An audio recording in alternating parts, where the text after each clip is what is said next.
नमस्कार मेरे प्यारे दोस्तों, आपको कभी पब्लिक में पेशाब करने में दिक्कत आता है क्या? आया है क्या? पब्लिक में पेशाब करना, इसका मतलब पब्लिक टॉयलेट में आपको कभी पेशाब करने के लिए दिक्कत आया है क्या? इस प्रॉब्लम्स को एंग्जाइटी के साथ में जोड़ा जाता है। पब्लिक में आप टॉयलेट करने से अपने आप को नकार रहे हो, मुझसे नहीं होगा, मुझे एंग्जाइटी हो रहा है, पब्लिक में मैं कैसे पेशाब करूं, दूसरे लोग मुझे देखेगा, मुझे परखेगा, मुझे अंदाज़ा लगाने की कोशिश करेगा, इसलिए मैं पब्लिक में पेशाब नहीं कर पाऊंगा।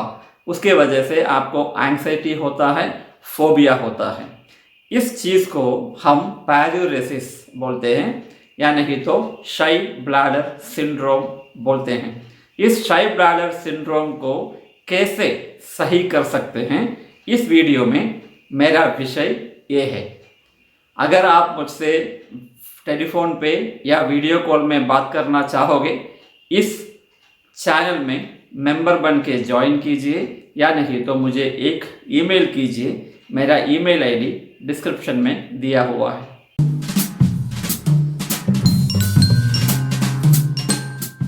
पायरोरेसिस या शाई ब्लैडर सिंड्रोम किसी को भी हो सकता है, किसी भी उम्र में हो सकता है।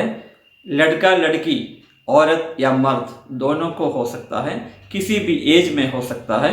ऐसा बोला जाता है कि पूरा वर्ल्ड में 7% लोगों को ये प्रॉब्लम अभी भी मौजूद है।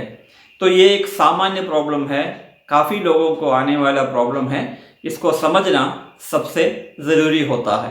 इसमें सबसे बड़ा दिक्कत आता है दूसरों के सामने, दूसरों जब पेशाब खाना यूज़ करता है, उन लोगों के साथ में मैं भी पेशाब खाना यूज़ करने के लिए मुझे दिक्कत क्यों आता है, उसके बारे में अपने आप बोलते रहते हैं कि मैं कर नहीं पाऊँगा, मुझे एंग्जाइटी होता है, मुझे फोबिया जैसे सिम्टम्स होता है, एंग्जाइटी सिम्टम्स वगैरह होता है, इसलिए मैं ये कर नहीं पाऊँगा। ऐसा आप मन में विचार करते हो, नेगेटिव सेल्फ टॉक ज़्यादा करते हो, इसके वजह से ये एक कारण हो सकता है।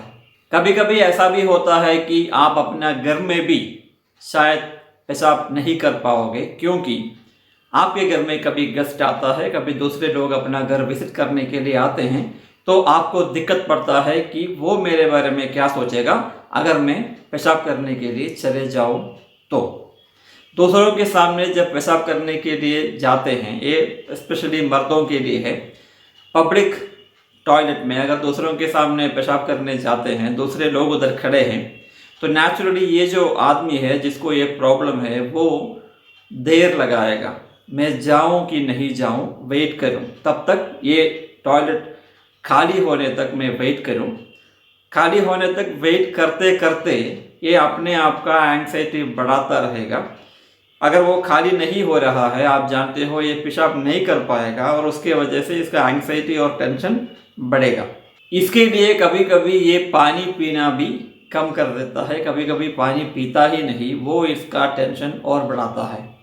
ऊपर से ये भी हो सकता है कि वो पब्लिक प्लेसेस में जाना ही बंद कर दे, क्योंकि ये डर के वजह से कि पब्लिक प्लेसेस में मुझे पेशाब करना पड़ेगा, क्योंकि मैं पानी पिया हूँ, और पेशाब मैं कर नहीं पाऊंगा, मुझे टेंशन होता है, इसलिए मैं पब्लिक प्लेसेस में जाऊंगा ही नहीं। ये और सोशल एंग्जाइटी को थोड़ा अलग अलग रखना चाहिए। सोशल एंग्जाइटी भी ऐसा ही है, दूसरा मेरे बारे में क्या सोचेगा, दूसरा मेरे बारे में क्या बोलेगा, उसके वजह से, उसके डर के वजह से, उसके एंग्जाइटी की वजह से ये पब्लिक प्लेस में जाना बंद कर देता है। उसको सोशल एंग्जाइटी बोलते हैं। यहाँ पर पायरोरेसिस में, शाई ब्लैडर सिंड्रोम में, ये पब्लिक प्लेसेस में जाना नहीं चाहता, क्योंकि ये समझता है कि पब्लिक प्लेसेस में मुझे पेशाब करना पड़ेगा। जब मैं पेशाब करने के लिए जाता हूँ, मुझे टेंशन होता है, एंग्जाइटी होता है, इसलिए मैं पब्लिक प्लेसेस में जाना ही बंद कर दूँ। ये दोनों अलग अलग हैं, फ़र्क महसूस हो जाना चाहिए। कभी कभी ऐसा भी होता है जिसको ओसीडी है, जिसको जर्मोफोबिया है, गंदी टॉयलेट में जाना नहीं चाहता। एक बार गंदी टॉयलेट में चला गया तो नेचुरली उसका मन में फिर डर पैदा हो जाएगा कि मुझे कुछ प्रॉब्लम्स पकड़ न ले, जेम्स मेरा शरीर में घुस न ले, और उसके वजह से मुझे प्रॉब्लम बाद में आए, ये सोच के वो बाद में टेंशन लेके पब्लिक प्लेस, पब्लिक टॉयलेट में जाना ही बंद कर देता है। इसका कारण यही हो सकता है कि पिछले कभी दिनों में उनको ऐसा कंडीशन में पब्लिक टॉयलेट प्लेस में कुछ डरावनी चीज़ें, डरावनी नहीं होता फिर भी इसका मन के लिए जो डरावनी दिखता है वैसा कुछ हुआ है, जिसके वजह से ये पब्लिक प्लेसेस में जाना बंद कर देता है, पब्लिक प्लेसेस में टॉयलेट यूज़ करना बंद कर देता है। सोशल एंग्जाइटी जनरली इसके वजह से ये प्रॉब्लम हो सकता है। जनरल एंग्जाइटी डिसऑर्डर की वजह से ये पेशाब करने का प्रॉब्लम हो सकता है।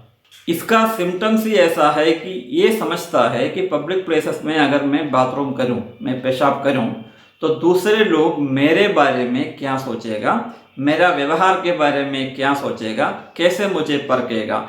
ये जो चिंता है, नेगेटिव थॉट्स है, इसका एंग्जाइटी बढ़ाता है। एंग्जाइटी सिम्टम्स के बारे में आप जानना चाहिए। एंग्जाइटी एक अराउसल स्टेट, स्ट्रेस स्टेट है। फाइट और फ्लाइट सिंड्रोम के वजह से आपका शरीर में कुछ बदलाव आते हैं, हार्मोनल बदलाव आता है, उसके वजह से आपका धड़कन, दिल का धड़कन बढ़ जाता है और आपका श्वसन का गति बढ़ जाता है और उसके वजह से आपका शरीर थोड़ा ज़्यादा काम करने लगता है। आपके शरीर में, आपका मन में सन्नाटा छा जाता है, आप सोचते हो कि मुझे कुछ होने वाला है, अभी मैं यहाँ गिर जाऊँगा वगैरह वगैरह। ये सबको एंग्जाइटी सिम्टम्स बोला जाता है, मगर ये एक साधारण स्ट्रेस सिम्टम्स है।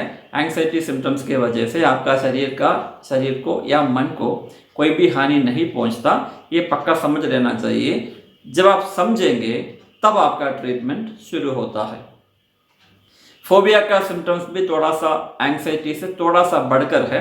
ये आपके लिए एक फोबिया की तरह काम करेगा। जो मैं चीज़ के बारे में अभी बता रहा हूँ, पायरोरेसिस, ये एक फोबिया है। ये है शाई ब्लैडर सिंड्रोम, एक तरह का फोबिया है ये।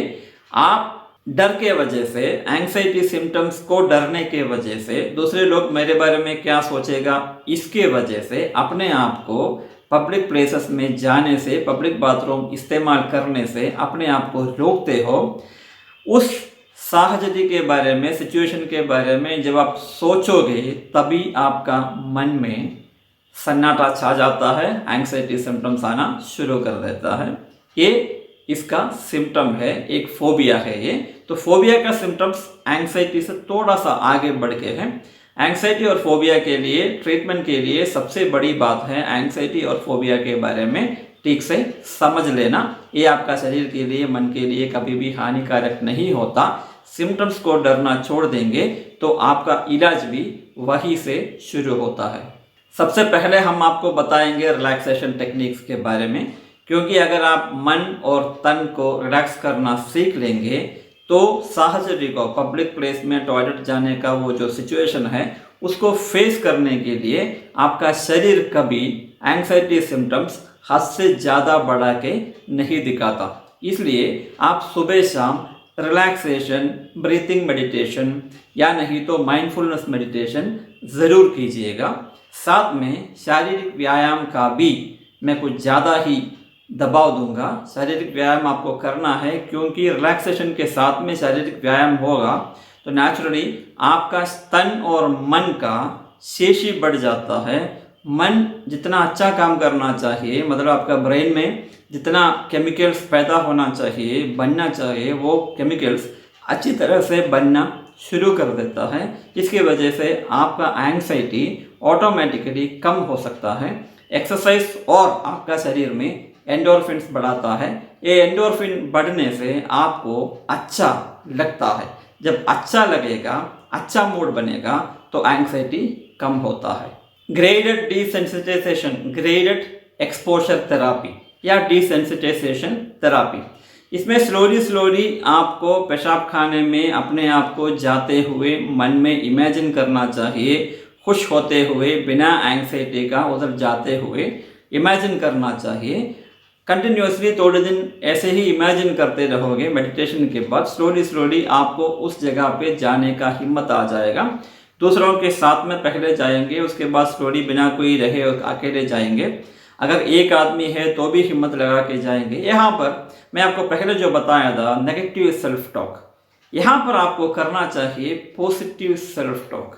अरे कुछ भी हो जाए, कुछ भी हो जाए मैं ये करके दिखाऊंगा, कुछ भी हो जाए मैं ये करूंगा, चाहे लोग कुछ भी समझे, चाहे कुछ भी तरह से मुझे, कोई भी तरह से मुझे परखे, कोई भी नज़रों से देखे, मुझे कोई फर्क नहीं पड़ता, बाद में जाने दो, मैं करके दिखाऊंगा। ऐसा कंटिन्यूअसली पॉजिटिवली अपने आप को पॉजिटिव सेल्फ टॉक करते रहेंगे तो इसमें ज़रूर असर पड़ेगा। ये हमेशा मन में रख लीजिए, पॉजिटिव सेल्फ टॉक काफ़ी असर करता है इस प्रॉब्लम में।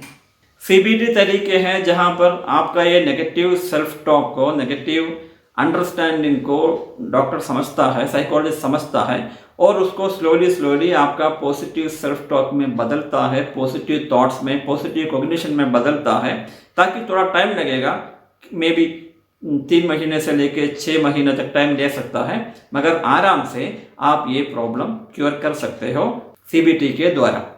ये जो मैं आपको ये वीडियो बनाया, ये एक एजुकेशनल पर्पस के लिए बनाया गया वीडियो है।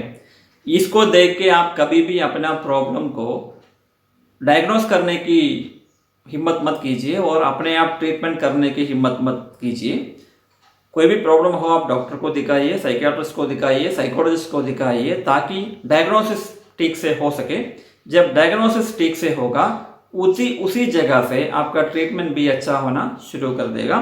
तो कभी भी साइकियाट्रिस्ट या साइकोलॉजिस्ट से मिलने के लिए मना मत कीजिए, ज़रूर जाके मिलिएगा।